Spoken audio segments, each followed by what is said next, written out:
I know it's been a full day today for many of you, but yet we're in God's house. And like we spoke about this morning, it is one of participation, right? So we want you to be mindful of the Lord here tonight. Wonder who might have something that you would like to share in the way of a song or a testimony.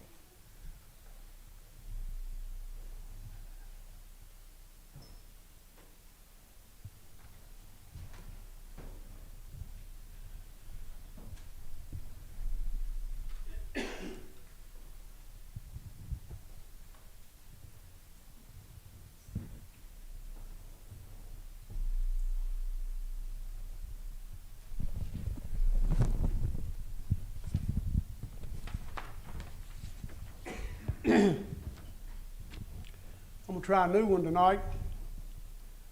I was practicing it in my truck, and I got going through the mall the other day, and some guy here called me. He said, "Are you singing?" And I said, "Well, yeah. Matter of fact, I am." Jeff was behind me blowing the horn, and I wasn't paying no attention to him. But you know, sometimes our best worship's in our vehicle. Mm-hmm. I tell you, you know, there is no, like Luke said this morning, there is no mistakes. There is no bad notes. It's just you and the Lord. That's right. I fought with this song for a long time. Had it for months. And I'll lay one aside, and then sometimes the Lord said, pick it back up. Try it again. So that's what it is. So I hope somebody gets a blessing from it. Y'all pray for me.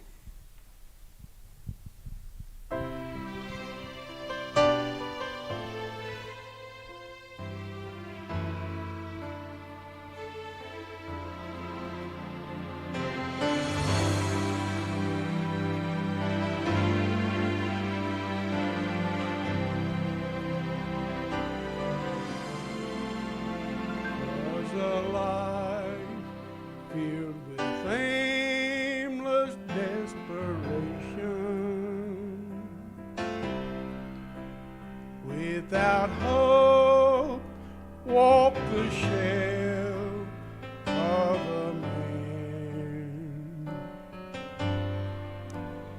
In a hand with the nail print stretched downward,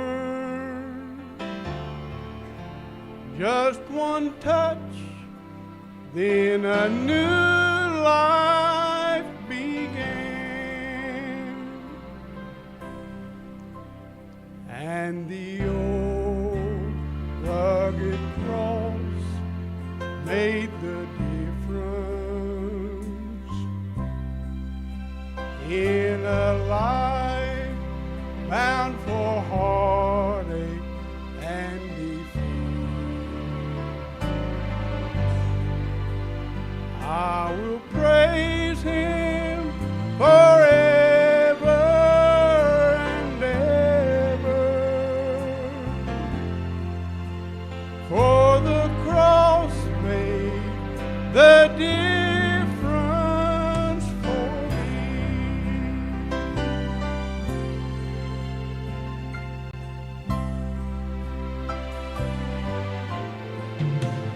Barren walls echoed harshness and anger. Little feet run in terror to hide. Now those walls ring with love, warmth, and laughter, since the giver of life moved inside. And there's a room filled with sad, ashen faces. Without hope, death has wrapped them in gloom.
what a difference that it makes.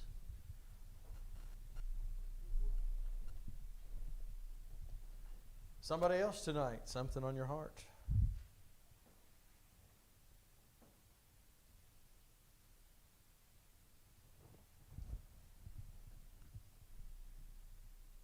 Rusty, did you get spoiled today?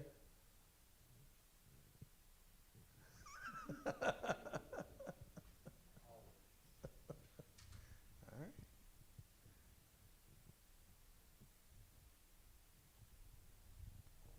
Anyone else? Anything on your heart? Y'all quiet tonight. I need those buzzers on the seats. Let's turn to Genesis chapter 15, if you would.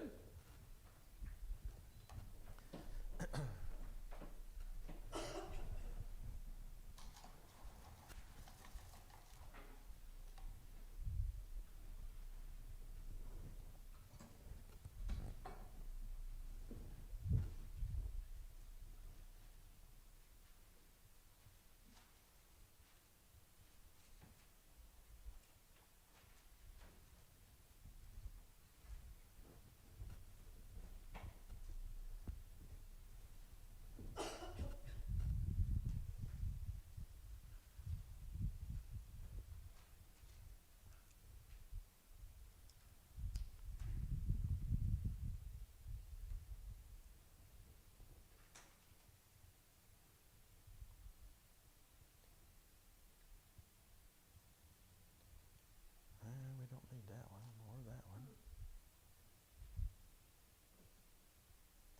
It helps when you plug it all in, though, right? All right, Genesis chapter 15.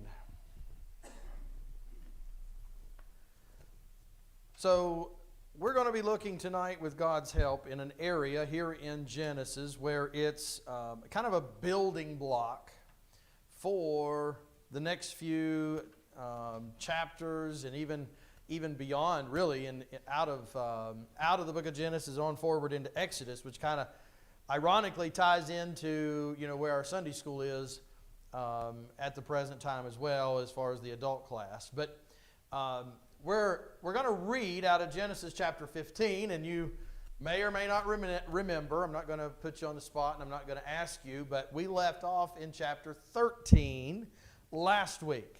So we're going to skip any verses per se in chapter 14, but I do want to talk about it just a little bit before that we read our verses here in Genesis 15.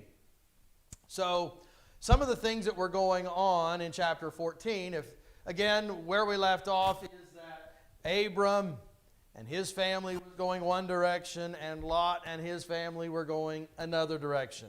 So Lot chose to go towards Sodom, and he went upon what the eyeballs showed was a good place to go.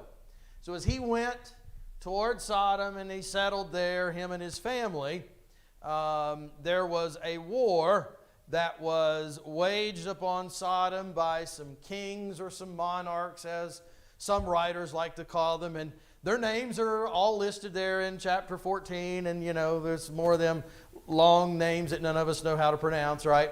But during some of those battles and those wars, Lot and his family, they were captured. So God blessed Abram. So there's a lot of things that we remember Abram or Abraham for. We obviously remember him for the covenant that God made with him. We remember him for Isaac and a lot of these things. One of the things that you may have kind of skipped over, may have forgot about, because it's not really talked about too much, is that here Abram was actually a wily veteran in the wars, in some battles that was going on here. Because Lot and his family were captured, so God blessed Abram at this point as he was able to rescue Lot and his family from that captivity. So they returned home. So again, you start thinking about this. All right, so they had the choice to make. They went up on the eyeballs. They went to Sodom. There was battles, and they were captive. And then they got released from captivity, and they went back. is that starting to make sense about why Lot went to Sodom? And I don't know. If I was captured somewhere, I'm not sure I'd go back. How about you? But anyway, as a result, Abram was established at this point as a powerful man. So again, as it built up, and even through last week, we talked about his riches. He was a wealthy man. He had a lot. And so now, he's got riches and he's got the wealth. He's got the power. This fame began to spread out throughout the region. So, fame is not always good because that brings out the ire or the jealousy that is out there by those and, these neighboring monarchs and leaders and kings as they were. So that exposed Abram to actually the power that he had. Well, there's another name that comes out in chapter 14 that will be familiar to you. That name is Melchizedek. Everybody remember that name? Melchizedek was known to be a priest and a king. So he was king over Salem. Not Sodom, but Salem. So as that all of this happened, Melchizedek came and he blessed Abram for all that was done at this point. Now again, remember, he's also priest, so there's more to that story, is that God is sending Melchizedek to bless Abram for some things that are about to happen. Well, Abram, following the responsibility of a good godly man, again, if you remember how wars were back in that time, whenever you were victorious, you took the spoils of when you had victories. So again, as the wealth was increasing with Abram, he now presented his tithes. Not his tie like I'm wearing, but his tithes, his 10%. Well, the king of Sodom was, again, thankful that things are, kind of somewhat back in order at this point. But he threw a temptation out there to Abram. Is like, okay, well, take all your goods back. You've earned them. Take them back. And Abram was like, no. There's no way that I'm going to do that. These tithes are God's. So I'm going to present those. I'm not going to take a thread. I'm not going to take, even as it says there in chapter 14, a shoe latchet, which again, back at that time was like a strap for your sandals, so that nobody, because I don't want to add to my wealth from what is supposed to be God's. That's God's. I'm giving it to you. So he overcame that temptation. All right, so that's basically what was going on in chapter 14, which now leads us up here to chapter 15, where we need to search within our heart on how that you and I are able to find that completely yielded state in our life. So let's go. Genesis chapter 15, verse 1, follow along with us. And it says, "After these things, the word of the Lord came unto Abram in a vision, saying, Fear not, Abram, I am thy shield and thy exceeding great reward. And Abram said, Lord God, what wilt thou give me, seeing I go childless? And the steward of my house is this Eliezer of Damascus. And Abram said, Behold, to me thou hast given no seed, and lo, one born in my house is mine heir. And behold, the word of the Lord came unto him, saying, This shall not be thine heir, but he that shall come forth out of thine own bowels shall be thine heir. And he brought him forth abroad and said, Look now toward heaven, and tell the stars, if thou be able to number them. And he said unto him, So shall thy seed be. And he believed in the Lord, and he counted it to him for righteousness. So here, as again, we've we're got an idea of what was going up to now. As we've talked about things for the first 14 chapters now of the book of Genesis, and as that God is speaking to Abram in his vision, to fear not. So why would Abram have any reason to fear? Why would he be afraid? So again, I could ask anybody here that question. Okay, I can't look on this side of the church. Why would anybody be afraid? Why would anybody have fear? Jennifer knows I'm picking on her, right? Why would we ever have fear? So again, we've talked about for a few weeks consecutively, probably 3 and 4 weeks ago, that Abram had to learn to trust God. Well, we're the same way, right? We're no different. We have to learn to trust God. It is not natural. It is a learned trait that is about us, that we have to learn how to trust Him. So, but again, you think about what would he have to be afraid of? Again, as his fame is growing, maybe those neighbors that, those jealous neighbors that are out there, maybe there would be a reason to fear them. But as that God was calming the fears of Abram, I love it how that God is able to calm us like no one else can. We can have somebody that can hug us up. We can have somebody that can pat us on the back or pat us on the head or give us some comforting words. But there is nothing that calms like the presence of God. God is reminding him that God is his shield. That's what we see there in that, in that very first verse. I am thy shield. I am thy reward. So here as God is reminding Abram of that, is that, all of your prosperity that's going to be, all of your protection that comes from God. So you think about that as Abram was able to have this military strategies, if you would, military power, if you would, however you'd like to phrase that, as that he's been there, but it in no way can compare to the protection and the prosperity that God provides unto us. So, you think of our minds today, and I always like to relate because, again, it doesn't matter if it's Abram. It doesn't matter if it's Moses. It doesn't matter if it's Isaiah or Ezekiel or some other well-known person that you might read about in the Bible. They're all human like we are. And our mind, our mind is a crazy thing. It's a good thing, but it's a crazy thing. Is the preacher calling us crazy tonight? Maybe. But anyway, our mind works in crazy, and our mind, it just goes on and on and on and on, right? Does your mind ever play tricks on you? Of course it does. Does our mind ever get way out and left? Of course it does. God is there to calm our fears. God is there to remind us that He is our shield, that He is our prosperity, and He is where that true peace comes from. So as that, as there's always a lot of things that goes through our minds, Abram is bringing up to God now at this point. So he's, so God's calming the fears, and now his mind is going on something else. So now God, about this promise thing, about this promise unto my seed, unto my descendants thing that you've promised unto me. The only one that's been born in my house is my servant, my steward, Eliezer. So I guess if he's going to be my seed. And sometimes I think God has this response to you and me. Oh my goodness.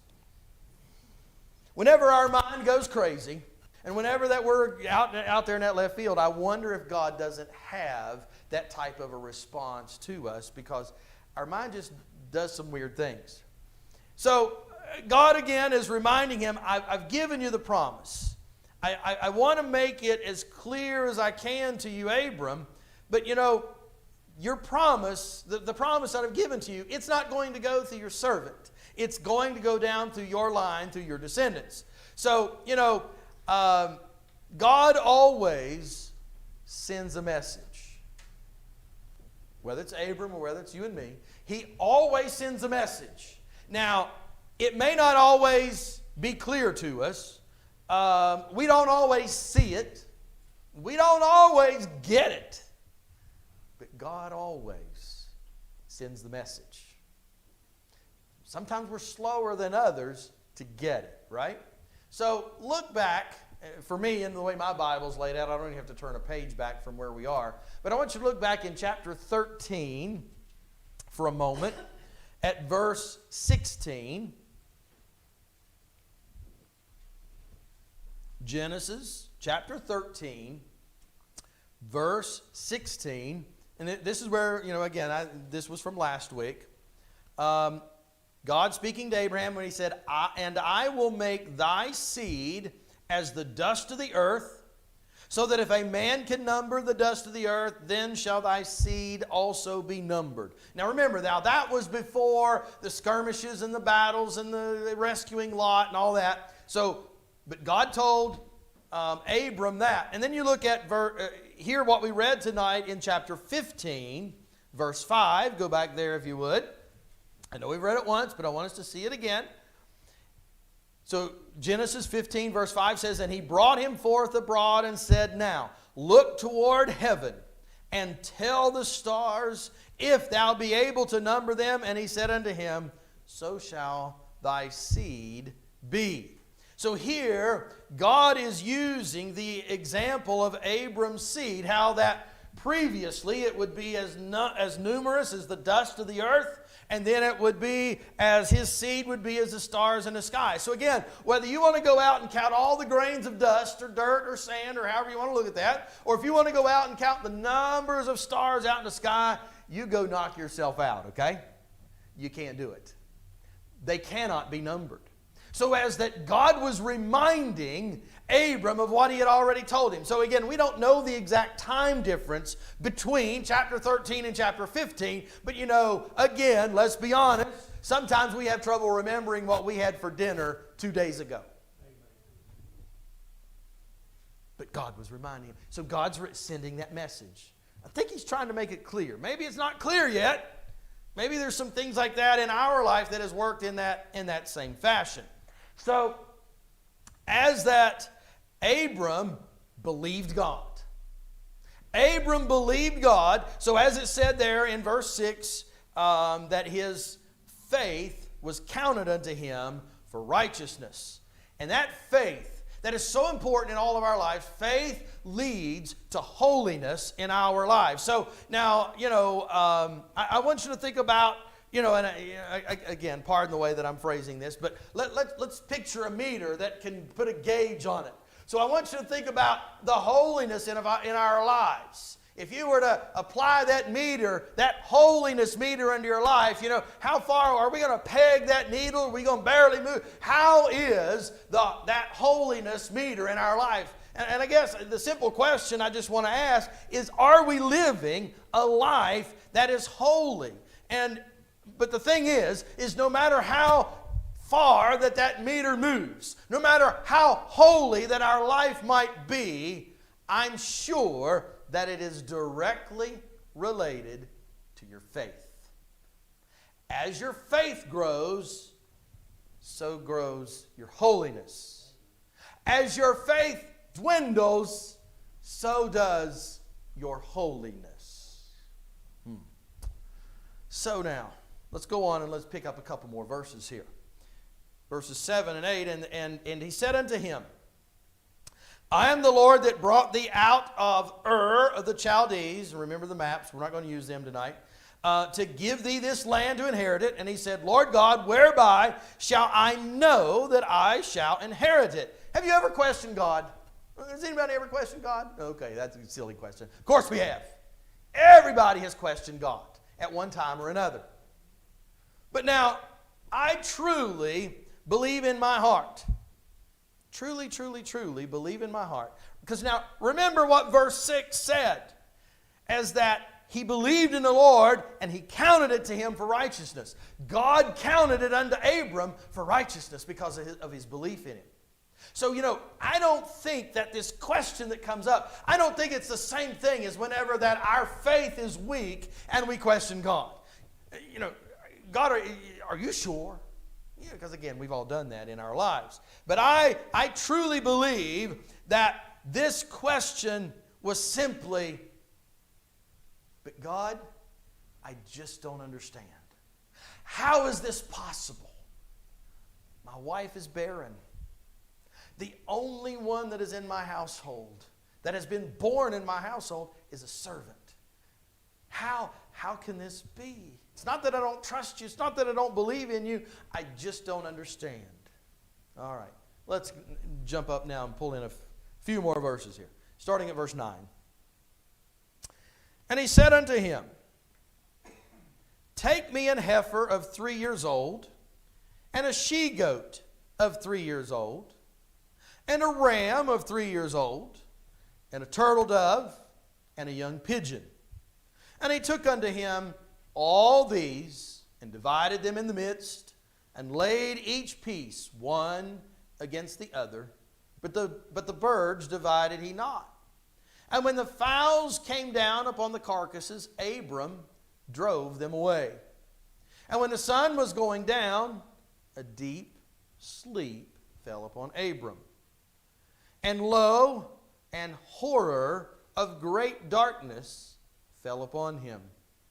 And he said unto Abram, Know of a surety that thy seed shall be a stranger in a land that is not theirs, and shall serve them, and they shall afflict them 400 years. Is this sounding familiar to you? And also that nation whom thou serve will I judge, and afterward shall they come out with great substance. And thou shalt go to thy fathers in peace. Thou shalt be buried in a good old age. But in the 4th generation they shall come hither again, for the iniquity of the Amorites is not yet full. And we'll just stop right there for this chapter. So, after preparing the offering that God instructed Abram, God caused this deep sleep to come upon Abram. And, I've shared with you several times before, I'm one of those people that normally, very normally, whenever I go to bed and I lay down on my pillow, before my head reaches the bottom of that pillow, I'm out. Now, some of you can relate to that. Some of you may not be able to. But now, there are times, and this will go to all of us, is whenever that there's something troubling you, whenever that there's something that might be a bother to you, something that's on your mind, when you've got a lot that's there, and, even though that you go to bed and you go to sleep. I tease Belinda all the time, because she runs her mind through yesterday, today, and tomorrow before she goes to sleep. It's like, man, I go to bed to go to sleep. Even though that we go to bed to go to sleep, there are still times that if there's a lot of things that's going through our mind, remember we talked about that earlier, a lot of things that's going through there, we just don't sleep well. We think on those events. We waller them around in our head. Y'all know what waller means, right? I don't even know that waller is a real word. But, we waller them around. We wrestle them. And we go through it all night long. It's not a restful sleep. There have been times that, I've rolled and looked at the clock and think, Lord, can you just push that on up to time to get up so we can just start the next day? You see, this deep sleep that God caused to come upon Abram, God was wanting to isolate Abram completely from everything that is upon the earth. There needed to be a completely yielded state of Abram's mind. I don't know, it sounds pretty awesome to me. Now, I will admit, again, I go to sleep really fast. But I don't sleep as well as I used to, and I think some of that is those birthdays, right, Steve? Yeah, amen. It used to be I could go to bed in whatever position I was in, I could probably stay that way all night long.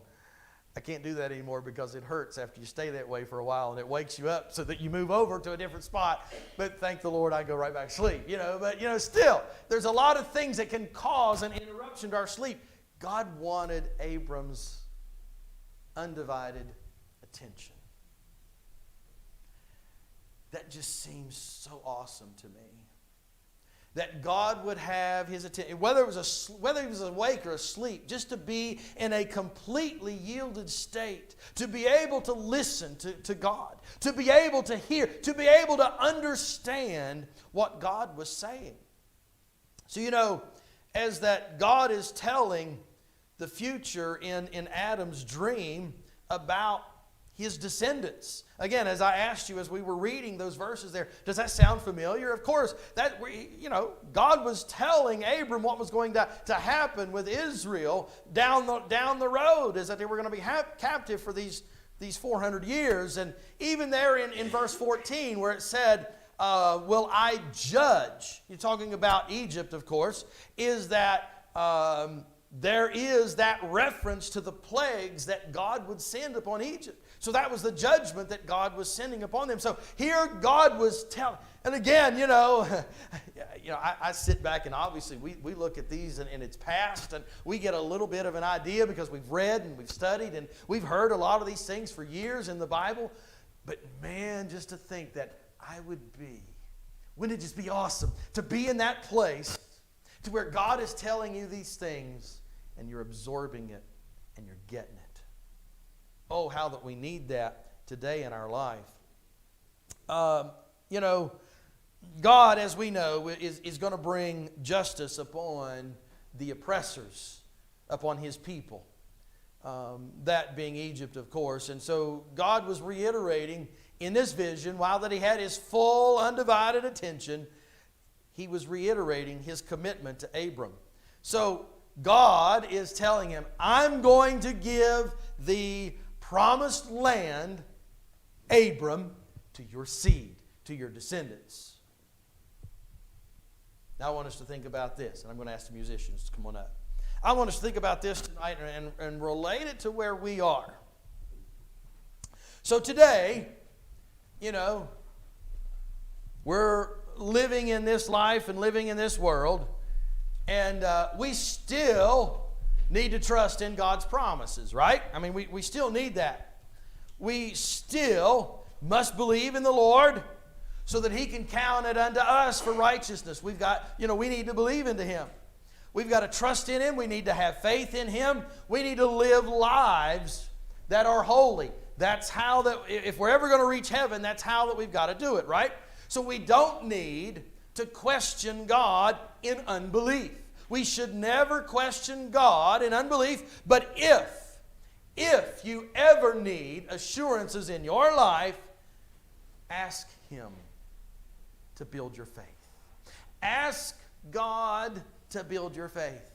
Ask for that, and again, I don't know that we'll ever reach that completely yielded state here in this life, but it's certainly awesome to think, man, I'd like to try.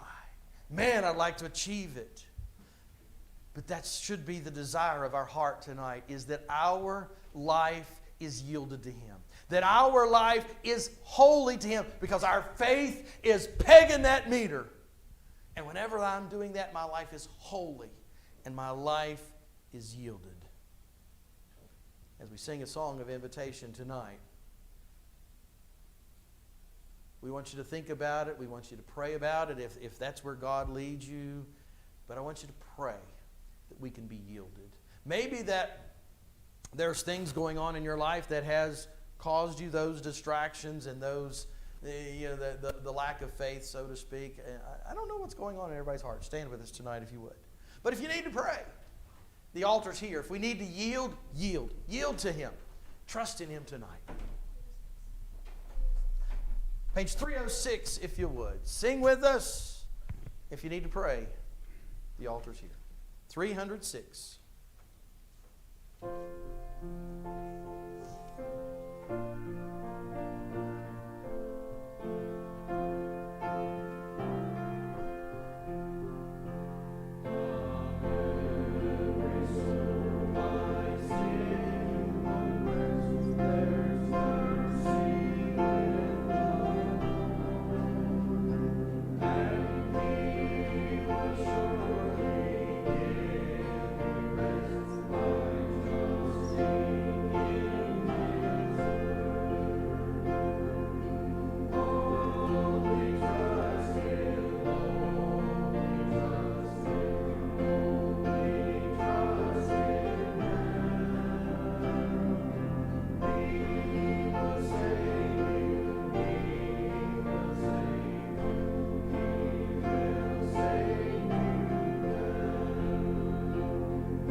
should we trust anyone else, right? Just trust the Lord. Anything else on anyone's heart tonight?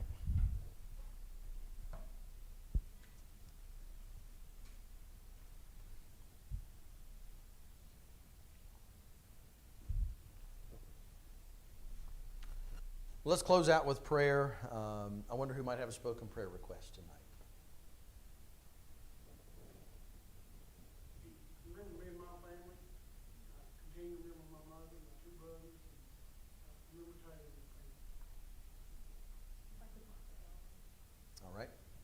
Like the church continue to remember me and mom, she's dealing with that cough and whatever her and Jean have had. And then Jennifer, Jeff's sister Jennifer, their great nephew had brain surgery this week, and they got some of the tumor, and they had to go back in again, and they had to leave some of it that was already calcified. They think it's already been treated, but he's a very sick little baby. He's like 2. So just remember the family and remember that little boy. His name is Tanner. All right.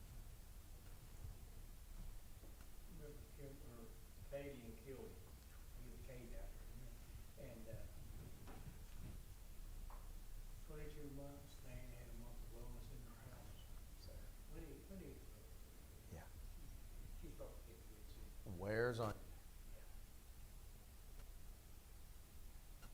Remember my family, Bobby's parents, and my parents.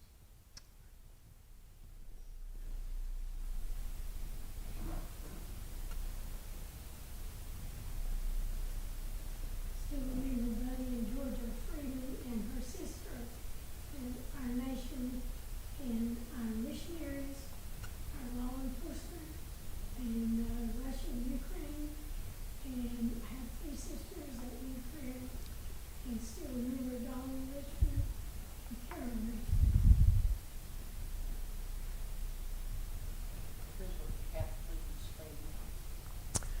Yes, we all certainly need to remember Paul and the girls, and of course a lot of people lose track. That's Ruby's sister as well, but we need to remember them, and with the funeral upcoming later this week. So,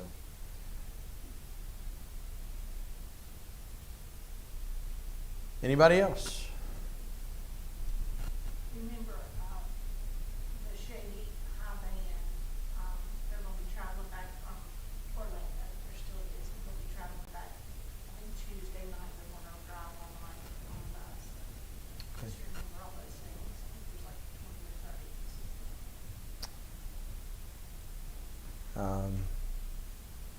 We live in a crazy world, and there's things in life that comes all of our ways. So just pray that we'll grow stronger and stronger.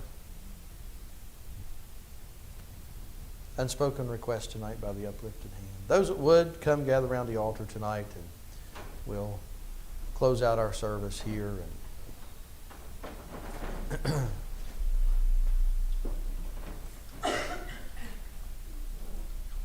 Rusty, if you would, lead us out. Dear Heavenly Father, we come to you, Father,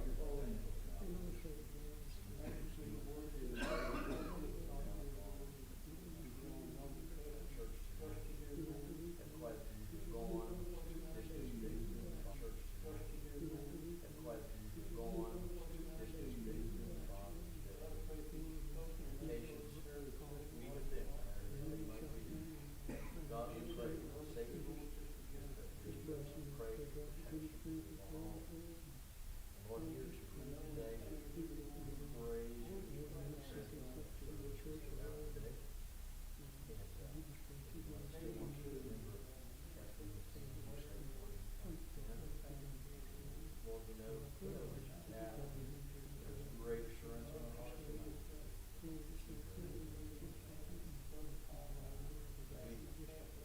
pray for Katie.